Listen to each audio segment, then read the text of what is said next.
কৌশিকদা, অনিন্দিতা বৌদি, তোমাদের এখানে আসার যে উদ্দেশ্য ছিল সেটা যদি সফল হয়ে গিয়ে থাকে তোমরা আসতে পারো। তোমরা যে অনুভবের ভালো চেয়ে বা আত্মীয় হিসেবে ওর ভালো মন্দের খবর নেবার জন্য এখানে আসোনি সেটা কিন্তু আমি বেশ বুঝতে পেরেছি। এবার এসো তোমরা। হ্যাঁ, কেন ওদের কথা এত গুরুত্ব দিচ্ছ তুমি? আচ্ছা, ওরা কি ডক্টরস? শুধু ডিমোটিভেট করতে এসেছিল। তোর কাছে হাত জোর করছি অনুভব, প্লিজ প্লিজ আমার কথাটা বিশ্বাস করো। তুমি তো ওদের খুব ভালো করে চেনো। পুরনো রাগ মেটাতে এসেছিল, আর কিছুই নয়। আমি ওদের খুব ভালো করে চিনিও না। ওদের মিথ্যে কথা শুনে, ওদের খারাপ কথা শুনে এটুকু বুঝতে পেরেছি ওরা কখনো কারোর ভালো চাইতেই পারে না, আর এখনো চাইছে না। আমাদের ভালোবাসা ওদের থেকে অনেক অনেক বড় অনুভব, আর সেটাই জিতবে, তুমি দেখো। ওরা আমাকে কি বললো তা নিয়ে আমার রাগ নেই, কিন্তু তোমাকে যেভাবে ওরা কথা বলে গেল সেটা আমার... ধুর, ওদের কোনো কথা আমি আর ধরি না ওদের কথা।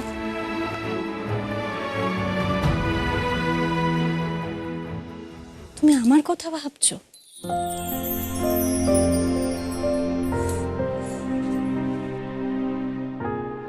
আনন্দী, তোমার কথাই তো এবার আমায় ভাবতে হবে। অনেকটা দেরি হয়ে যাওয়ার আগেই আমাকে কিছুটা করতে হবে তোমার জন্য। স্বার্থপর না হয়ে এবার তোমার কথা আমায় ভাবতে হবে।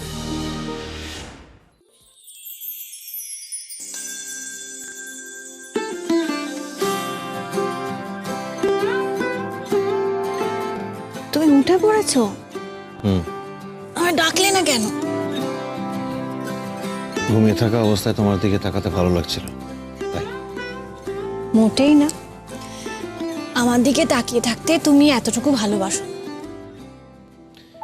আজকে তোমার একটা ইম্পর্টেন্ট মিটিং আছে না? আছে তো, কিন্তু তোমার থেরাপিস্টের কাছে যাওয়ার আগে আমি ঠিক ফিরে আসবো। না, তুমি আসবে না। নিজের কাজের ক্ষতি করে তুমি একদম আসবে না।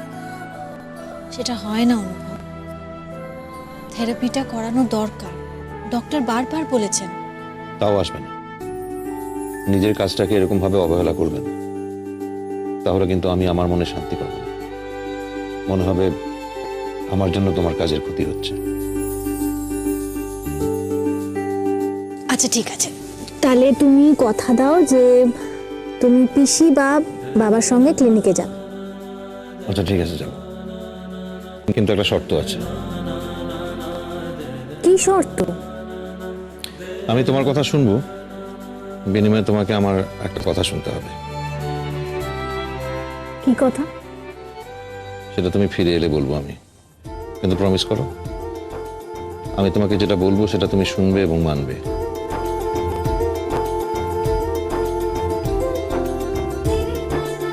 কি কি বলবে তুমি? যখন বলার তখন বলবো।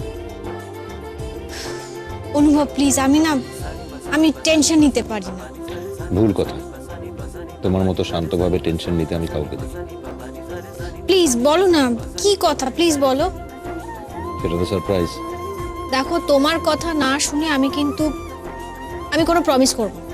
ঠিক আছে, তাহলে আমি যাবো না পিসিমণির সঙ্গে ফিজিওথেরাপিতে। আচ্ছা, আমার সঙ্গে কেন এরকম করছো তুমি? আচ্ছা, তুমি আমার বিশ্বাস করো না? তোমার থেকে বেশি বিশ্বাস আর কাউকে করতে দেখেছো তুমি? তাহলে প্রমিস করো। আচ্ছা প্রমিস, শুনবো তোমার কথা।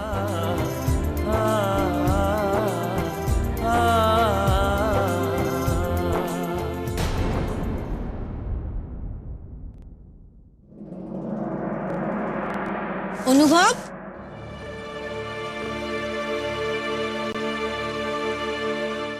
অনুভব গেল কোথায়? এতক্ষণে তো ক্লিনিক থেকে ফিরে আসার কথা, বাইরে ঘরেও নেই।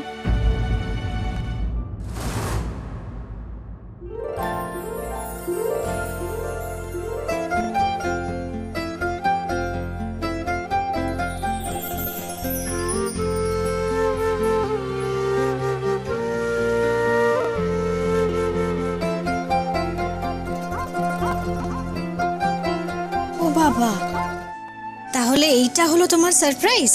না, তোমার সারপ্রাইজের সঙ্গে মিলিয়ে এটা। আমার সারপ্রাইজটা কি সেটা বলো না। আজ তোমার সঙ্গে আমার ডেট। কি ব্যাপার ডাক্তারবাবু, আবার কি প্রপোজ করবে নাকি? সে জানতে পারবে। তুমি আগে তৈরি হয়ে নাও, আমি ওয়েট করছি। অনুভব, এটা কিন্তু ঠিক নয়। আজ তোমার সঙ্গে আমার ডেট।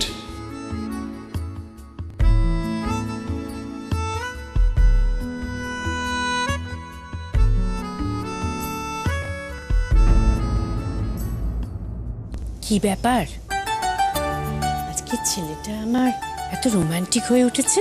মোটেও রোমান্টিক নয়, ভয় পেয়েছে। আগের দিন গাড়ি নিয়ে ভয় দেখিয়েছিলাম না, ওই আমার রাগটা ঠান্ডা করানোর চেষ্টা করছে। কি বলছো তুমি? ভয় পেয়ে এসব করছে? আর নয় তো কি। কি জানি। ওরে বাবা, মিলিটাকে কি খাটান খাটিয়েছে।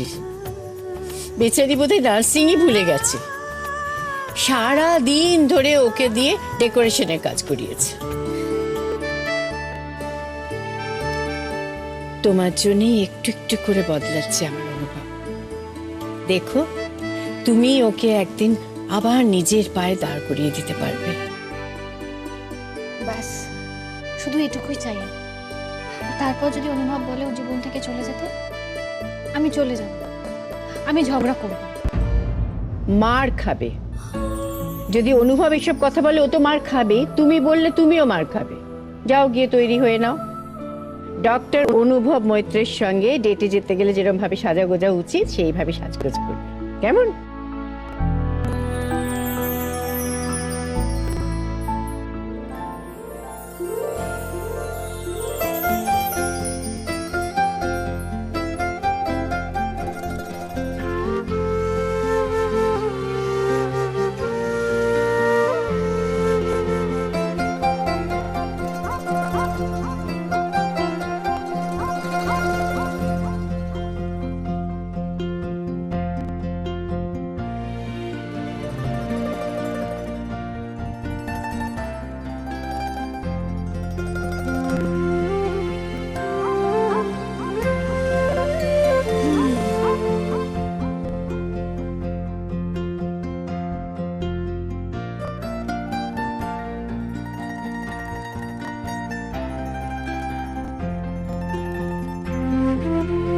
খুব সুন্দর সাজিয়েছো, মানতেই হবে ডাক্তারবাবু। তোমার রুচি কিন্তু হাই ক্লাস। কি হয়েছে অনুভব, তোমাকে এমন দেখাচ্ছে কেন? আনন্দী, তোমাকে কিছু কথা বলার আছে। সে কথাগুলো তোমাকে ভালোভাবে শুনতে হবে, আর কথা দিতে হবে। কথাগুলো তুমি ভাববে।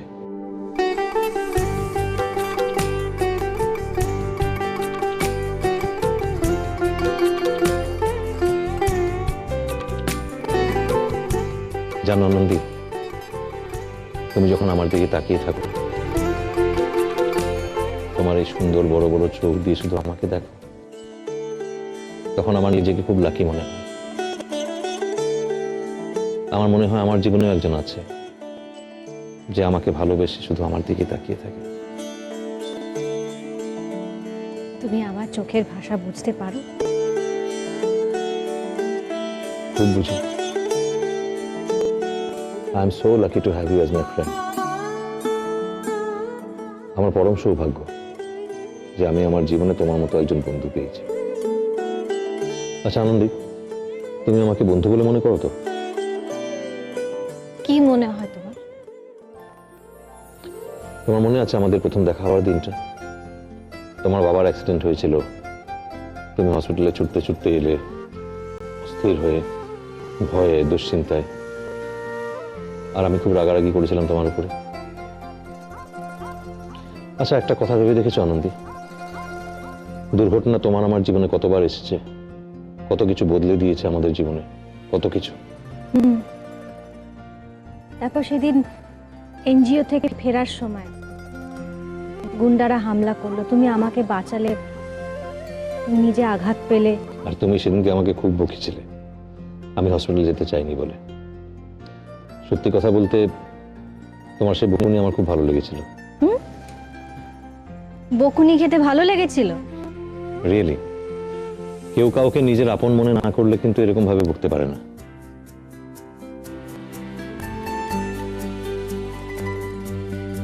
তারপর সেদিন রাতে দুর্ঘটনার হাত থেকে তুমি আমাকে বাঁচালে, আমাকে বাড়িতে নিয়ে গেলে। সেদিনই বলেছিলাম তোমার হাতটা আমাকে ধরতে দাও সারা জীবনের মতো, কিন্তু তুমি সেদিন নিজের হাতটা সরিয়ে নিয়েছিলে। তারপর আমরা সমস্ত ভুল বোঝাবুঝি ভুলে আবার এক হলাম। তারপর আবার একটা দুর্ঘটনা ঘটল।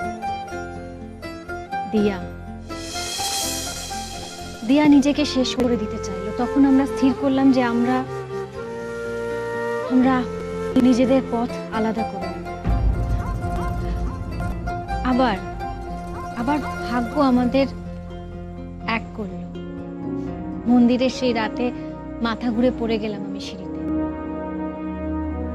তুমি সেদিন আমায়। তারপর আমাদের সেই ইচ্ছে পূরণের রাত।